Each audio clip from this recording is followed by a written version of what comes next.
Adlaw sa tanan guys. Alam ko po napakaraming mga kababayan po natin ang nasasaktan dahil sa nangyayaring flood control. Hindi po kami naghihikayat sa inyo na ito ay paniwalaan po ninyo ang mga nakikita ng ating kaibigan. Alam po natin guys, napakaraming nabubulag ngayon. Kaibigan, ito po ang nakita ng ating kaibigan sa 2026 guys. Natatakot si kaibigan ngayon. Bakit po kaibigan? Ano po ang kinatatakutan nyo? Bakit kayo matakot? Hindi naman kayo mapapahamak. Yun po ang problema. Guys, sabi po ng ating kaibigan, oo nga iti hindi po kami. Pero isa din po kaming masasaktan kung sino man po yung mga inosenteng tao ang madadamay dito sa kaguluhan sa mga ginagawa ng mga taong may kapangyarihan. Yeah, guys, iba po ang tunog ng impormasyon na ito ha. Parang sa 2026 mayroon talagang mangyayari dito sa ating bansa na hindi maganda at hindi nakakatuwa. Ito para sa taong bayan dahil po sa nangyayaring kaguluhan tulad po ng flood control guys. Alam po niyo guys, ito po yung nakakatakot na nakita ng ating kaibigan.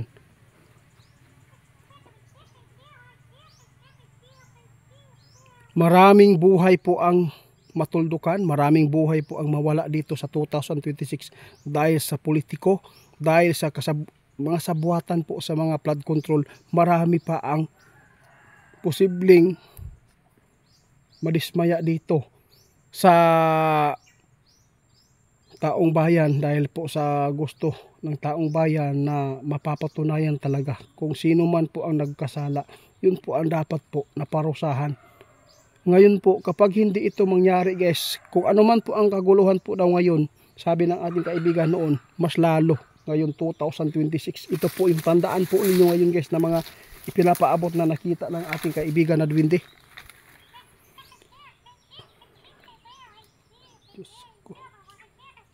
Ito ang nakita ninyo kaibigan na mangyayari. Kung hindi ito maiayos guys, alam po niyo napakaraming bulag. Hindi ko sinabi po ang nagdaan ng mga presidente ay perfect. Hindi po. Hindi sila perfect. Pero yun po ang lagi kong sinasabi. Kung ikumpara mo ngayon kung anong nangyayari at noon. 'Di ba? Sakit po guys dahil po ang mga katutubo ay yung mga tumutubo karon ba na henerasyon ay sila din po, isa din po silang mahihirapan po sa mga nangyayari dito sa atin. Mag-ingat tayo guys, tandaan po ninyo ang dyablo guys, aktual na po pumapasok ngayon sa tao. Kaya maraming krimen at maraming mga hindi kanais-nais no, na nangyayari dito sa ating mundo na hindi po ikinatutuwa ng ating Panginoon. So, grabe kaibigan, kaluoy gyud nato. Oo.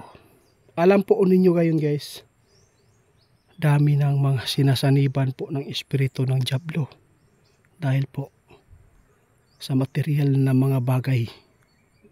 Kahit pa maraming tao na madamay ang kanilang buhay para lang sa kanilang kapakanan. Tulad po ng flood control, ilang libo na, ilang tao na ang namatay sa kalamidad dahil sa baha, dahil sa korupsyon na ginawa po nila ng mga proyekto, 'di ba? Napakarami. Kung hindi ito maiayos guys, marami pa, mananaig pa.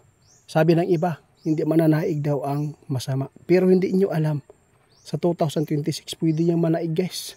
Yun po ang sabi ng ating kaibigan noon. Kaibigan, balikan mo.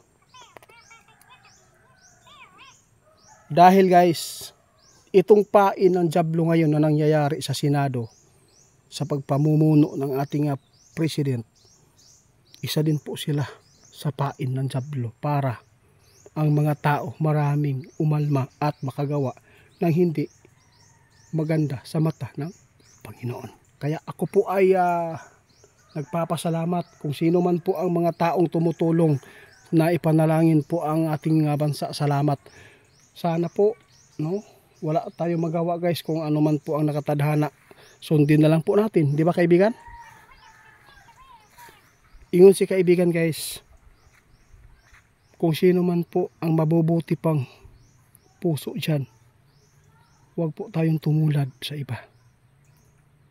Dahil po, mas lalo pang malulugmok tayo sa kalamidad dahil sa makakagawan po ng mga tao. Maraming mga tao guys na ang kanilang iniisip, ang kanilang pong sarili. Bahala na yung iba, basta kami yumaman at dumami ang aming salapi. Bahala na kayo, magutom o anuman ang mangyayari sa iyo. Kaya ito po talaga ang isa sa pain na pinakamabigat guys na kalabanin ngayon ng Diyos, yung dyablo. Dahil po sa daming mga tao ngayon natutukso. Kaibigan, hanggang dito na lang muna ha. Sige po, aalis na po ako guys. Si kaibigan, aalis din po. Sa lahat po ng makapanood sa amin, sa 2026, kailangan ninyong mag-ingat at maghanda. Wala po kaming sinabing masama. Yun po ang kakagalit ninyo.